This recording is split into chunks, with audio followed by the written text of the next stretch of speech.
देख रहे हैं धरती न्यूज और मैं हूं हिरा गिल। नाजरीन, बरसगीर का अजीम अदाकार दिलीप कुमार इंतकाल कर गए।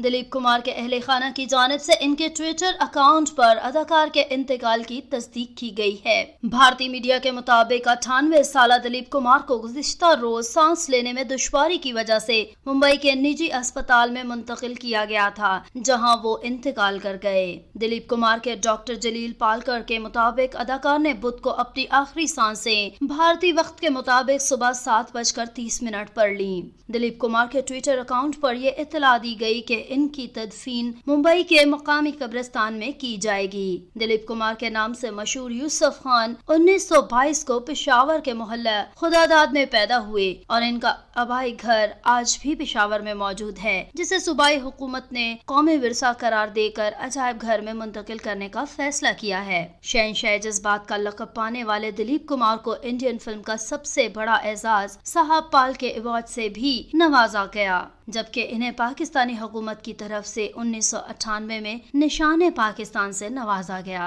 दिलीप कुमार 1940 से 1960 की दिहाई में भारतीय सिनेमा में छाए रहे। उन्होंने 65 से ज्यादा फिल्मों में काम किया। इनकी मशहूर फिल्मों में देवदास, संग दिल, अमर, आन, अंदाज, नया दौर, कर्मा और मुगले आजम हैं। धरती न्यूज, धरती की हर खबर से रखे बाखबर।